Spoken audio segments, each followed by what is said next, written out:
Hello, my kawaii potatoes. If you want to become a kawaii potato, you need to click that subscribe button. You know, it's red. It's my favourite colour, so I think you should click it because it's red and my favourite colour.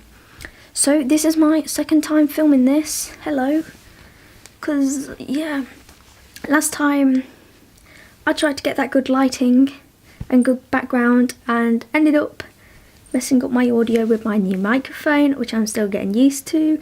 It's been like half a year now. So now I'm sat in front of a window at the brightest time of the day, midday.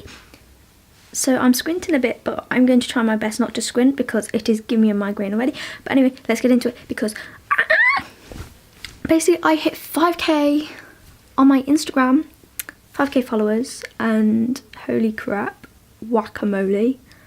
That was amazing. Really? The sun's just gonna go do me like this.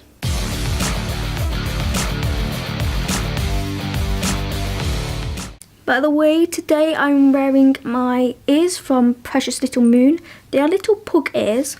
And I'm wearing my own potato t-shirt. This was my blooper version. But I have others available on my Etsy store, Escape Designs. Yeah, boy. So yeah, we hit 5k followers, hello dog, on my Instagram the other day, which was amazing. I can't believe it, I'm still gobsmacked. So part of one of the free things I did for reaching 5k was a question and answer. So we're having some questions and answers. Thank you to everyone that gave me questions, by the way. You helped me make this video. I'm having a bit of internet troubles. Question 1. I want to know how you make me teary from how cute and adorable you are. Well, the truth behind that is, I actually keep onions in my trouser pockets. So while you think it's my adorableness, it's actually the onions in my pockets. Yeah, so that's how I make you teary-eyed. It's the onions. Shh. Don't tell anyone, okay? It's between me and you. If you could wake up one day and be biologically male, but it would be 100 years in the past and you wouldn't know anyone, would you do it? So I've been thinking about this one a lot, and I don't know. See, in my real life, I don't actually know that many people, so I don't think that will be a big issue. But I have loads of internet friends who have made like quite a big impact on me, so I think I'll miss them just a teensy bit, you know what I'm saying? Oh, but then you've also got to take into consideration like the constant like anxiety I live with. So it's like, but then if I lived 100 years ago, then there wouldn't be a YouTube back then. And I sort of really like my hobby, so I think it's a hard one. I think for now, I would probably say stay here, but I don't know. Because I don't think the not knowing anybody would be a big issue as such. But I sort of really like the hobbies I have, which are sort of unique to this sort of generation time era period. Man, these are some mind-boggling questions already. Let's move on to the next one. Also, who's the best husband part 3? Who's the best husband? I would have to say Danny. I just got to, obviously. If you could live anywhere else outside of the UK, where would you live? Now, I feel like most of you or most of my friends would probably expect me to say Japan, but I think I would quite like to live somewhere in Europe, seeing as Britain's leaving Europe, so that would probably be a good shot. But now it's like America and Australia, I feel like they are too close to England. America's like, we got Australia, which is like the more deadly, hotter, extremely hotter England with like deadly animals. Then you got America, which is like the people are deadlier. And yeah, where's your human rights really? Let's be real. So I think Europe will be a good shot because England's like the good middle ground between America and Australia. But Europe has pretty much the same rules as England. But some countries in Europe have quite high tax rates and their tax isn't really going to like free healthcare, so it's like do I really want to be paying high tax when it's not going to be paying healthcare? You know what I'm saying? Like, I don't mind high tax as long as it's like paying for healthcare, you know? Like, who wouldn't want that paid for? And potholes, obviously, because I get travel sickness, so I don't want to be like that in a car, you know what I'm saying? But yeah, I wouldn't mind Japan either. I feel like living in Japan is a whole different experience to travelling there. I've never travelled there. I would love to travel there. I think what I'm trying to say is I would like to live in a European country, so I'm forced to learn the language, and then travel to Japan on a regular. Favourite animal?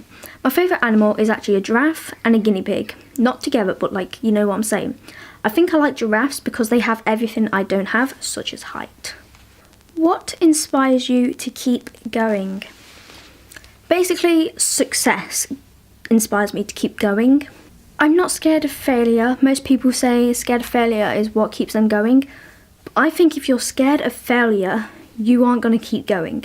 You have to want success. That's what keeps me going, the chance of success. I don't think success is an end goal. I think it's more of a process. But you shouldn't fear failure in order to have success and to keep going. If you fear failure, okay, basically, if you want success, you can get out of bed in the morning because you want to do this thing to help you reach that goal. If you're scared of failure, if you stay in bed, you aren't going to fail because you didn't do anything to fail. So success is what keeps me going. The thought and chance of success is what helps me do things. And if I fail it, I know I'm closer to success. It's like, if I fail an exam in accounting, for example, which I haven't, don't jinx it. But if I were to fail an exam in accounting, I can do it again. I can resit it. But doing that exam helped me get closer to success. Even if I have to resit it, I got closer. It's the same with like uploading videos and stuff. I don't think, this video is probably going to be bad and get very little views, so I'm not going to do it because I'm scared of failure. I ain't doing the video because I'm scared of failure. I'm doing a video because each video I make is one step closer to success. Even if that video only gets 10 views compared to my normal 80, that's 10 views closer to success than I was in the morning. And if it didn't go well, I can note down that that didn't really succeed. And I think that's what keeps me going, success. But that's also why I feel a bit guilty when I'm not doing something to help me reach my success. Like if I'm watching anime or anything hobby related that isn't a success path, I feel a bit guilty for it because I'm not doing something that helps me reach success, and then I keep going to try and reach that success that I didn't really achieve by doing that. So yeah, basically don't fear failure, go for it, jump right in and do it, just do it. Note it down, do a to-do list, try and tick that to-do list off, have mini goals between your big goal and just keep going at it. And I just keep reminding myself of them goals, how far I've come. Always keep track of how far you've come, because it's so easy to lose like track. Just make sure to keep a close eye on where you started and how far you've come. One example I like to use is weight loss. Say you're trying to lose weight. Think of success. Don't think of failure. Don't think, oh, I'm doing it because I don't want to end up fat. Nothing wrong with being fat. But say if that was your thing, you're never going to get to what you want to be. But if your goal is success and your idea of success was a healthier lifestyle, then you're more likely to reach it because you're striving towards something rather than running away from something else. You know what I'm saying? Say you started on a number, you lost 20 pounds, but then you gained 10 pounds the week after. Well, probably that month after, I don't know. That month or week, you would start to feel a bit like shit and like you're a failure and you've given up because you've just gained 10 pounds after losing weight.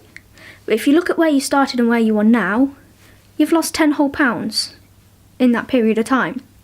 Yes, you did lose 20 and gain 10, but the fact is, you're 10 pounds lighter than you were So you just got to look at it that way. Look at where you started, where you are, and just keep pushing, keep going. Celebrate the little successes on the way and just keep doing it. Do you already speak Dutch? I do not. I keep mixing it up with German, so I got really frustrated. But basically, I can sometimes read something that's in Dutch and be able to understand it in English, but I can't respond back or speak it because I just completely mix up all my language vocabularies. So that's just tragic, and I can't understand too much stuff. So yeah, that's the story in Ballymore. Another question would be, what do you have against clothes? Honestly, I have a lot against clothes. I think they are constricting, uncomfy. Why the fuck do they have labels? That is so uncomfy and annoying. I don't care whose brand it is or how to wash it. They are expensive. The best budgeting tip is don't wear clothes. Then you got enough money to like buy a Chinese takeaway. Also, let's not talk about sizes, okay? They're piss annoying. What cosplay are in the planning? I've actually just finished up Umaru-chan and Mavis Dracula. I'm shooting Mavis Dracula in May, so that's coming soon. Umaru is available on my Patreon right now. And I am working on Yuri from Angel Beats, but she's taking quite a while because I'm like sort of handsome and everything. I brought a shirt for the cosplay, which I still need to cut and sew anyway, so there's a lot of hard work going into it, but I think I've got the perfect wig, so that's good. I've been on a bit of a cosplay grind this year. I've already completed 2 and it's only April. But that's all for me today. Thank you guys for watching. If you could live anywhere in the world apart from your own country, where would you go? Where would you live? Should I come to your country? What's so good about your country that I would like? Tell me. Well, Stink Macmillan, over and out.